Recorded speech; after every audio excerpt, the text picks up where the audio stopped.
My wife took all my money and left me for someone else. Now they want to come back and I didn't even blink. My name's Jake. I'm 29. And you know what? The dude I see in the mirror is like a bad remake of someone I used to know. Like, yeah, he looks familiar, but he's also some stranger I wouldn't recognize if I bumped into him at a bar. He reminds me of the old me, the guy who used to be all about living free, having no worries, and, get this, being in love. I was married to Maggie. Yeah, my first love. You know, the kind of relationship where everything feels like it's written in the stars. First kiss, first time, first shared credit card debt. Because apparently that is romantic when you're 22. It was all real, you know. At least that's what I thought. But somewhere, in the mess of daily life and the 9-to-5 grind, things started to unravel. It was slow at first, like you're driving and the car makes a weird noise, but you think, it's probably nothing. Maggie changed, but I didn't catch it right away. I was too busy working, too caught up in trying to keep the boat from sinking. Little things at first. She started going out with her friends more, acting all mysterious with her phone, like some secret agent who couldn't let me in on whatever mission she was on. Then came the late nights. She'd come home, reeking of this fancy perfume I'd never smelled before. I thought it was just her working late or whatever. Because let's be real, I was clueless. But, spoiler alert, I was way off.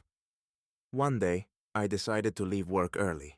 I was supposed to meet some clients, but something told me to screw it, go home and just be there. So I roll up to the house, and what do I find? Maggie and my best friend, Alex, sitting on the couch like they were in some rom-com. She was laughing. No, she was giggling, leaning into him the way she used to with me. And at that moment, I swear I wanted to punch something. Probably myself for being so fucking blind. But here's the real kicker. It wasn't her laughing that got me. It was the look in Alex's eyes. He looked at her like she was his, like he couldn't wait to unwrap her like a Christmas gift. The same way I used to look at her. That shit hit me like a brick. I could see it all in his eyes. Betrayal, guilt, and probably a little bit of pride. Because that's when I realized they had been seeing each other behind my back for months. Let me be clear, I wasn't mad right away. Hell, I wasn't even shocked. I was just numb. I guess that's what heartbreak does to you, right? Maggie, the woman I thought was my everything, the one I'd shared my life with, looked me in the eye and said, "I'm with Alex now. I'm sorry, Jake. I hope you find happiness." She didn't even have the decency to make it dramatic. No tears, no, "I'm so sorry, let's talk about this." Nah, just a note on the kitchen counter, next to an empty bottle of wine. It was like she couldn't get out of my life fast enough. She took everything. The house, the savings, hell, even the goddamn coffee machine. But worse, she took my dignity. And you know what? The nerve of it. To walk out like she wasn't gutting me from the inside out. But here's the twist. I didn't cry. I didn't scream. Didn't throw anything. Didn't even blink. Instead, I went to the kitchen, grabbed the biggest bottle of whiskey I could find, and just sat there, watching the world spin around me. No big dramatic meltdown, just me and the bottle. Because at that moment, what else was there to do? My life had become a shitty sitcom, and I wasn't even laughing. And so, I watched the night fade into day, with the sting of betrayal buzzing in my head. But I didn't feel much of anything except maybe a weird sense of freedom. Funny how life works, huh?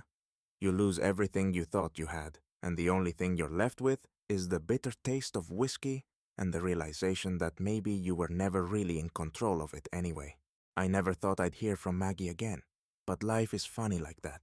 3 months went by, and I was starting to piece my life back together. Sure, I was living on ramen noodles and taking odd jobs, but at least I wasn't pretending everything was fine. Then one night, my phone buzzed. It was Maggie. At first, I stared at the screen, just frozen. Her name lit up in bright, bold letters, like a punch in the face. I didn't pick up at first. Who the hell does that after ghosting someone for months? But then, a message pinged. "Jake, I need to talk to you. Please, can we meet up? I didn't know what to think. Why would she come back now? What was left to say? I wasn't some puppy that could be kicked around and then just welcomed back with open arms. But then again, what the hell was I supposed to do? I was curious. I agreed to meet her at a coffee shop down the street. When I walked in, she was sitting there, all nervous energy and fake smiles. She looked different, still beautiful, but there was something off about her. The way she was trying to act like we could just pick up where we left off. It pissed me off, but I kept my cool. Jake, I've made a huge mistake, she said, biting her lip like she was auditioning for some sad romance movie. I miss you.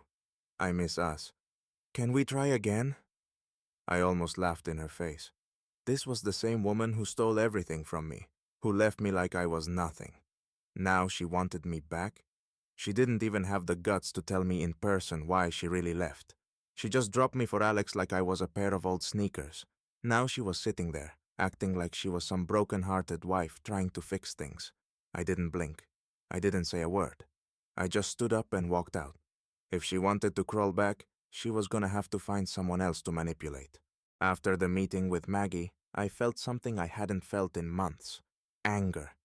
Not the kind of anger where you yell or punch things, but that deep, icy rage that keeps you up at night and makes your hands shake when you grab a glass.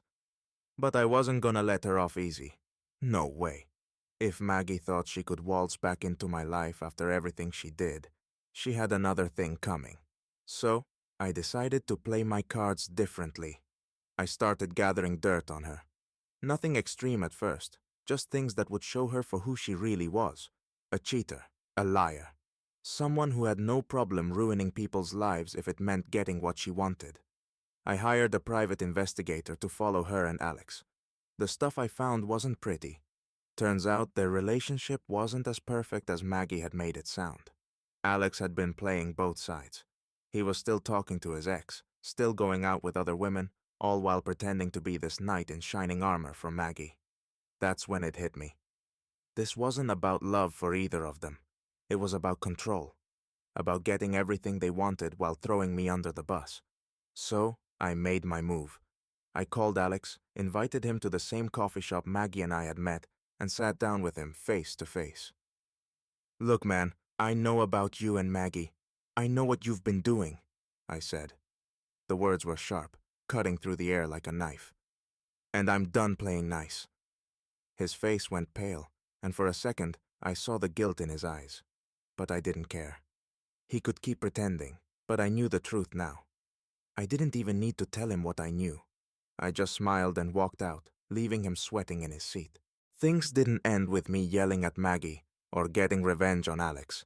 It wasn't a movie. It was real life. And in real life, things are messier. I could have gone back to her. Could have begged her to come home, to fix everything. But that wasn't who I was anymore. Months passed and I started to rebuild. New job, new place, new attitude. But then, one night, I got a call. It was Maggie again. I'm sorry, she said, her voice small, like she was trying to crawl back into my life. Jake, I need you. I've made such a huge mistake. Please, can we talk? I could have easily said yes. I could have fallen into the trap of pretending everything was fine. But I didn't. I didn't even flinch. You're not welcome here, Maggie. Not now. Not ever, I said, hanging up the phone before she could say anything else. No more apologies. No more games. No more pretending to care. I'd learned one thing. When someone burns you, they don't get a second chance. And when you stop caring, you realize you never needed them in the first place.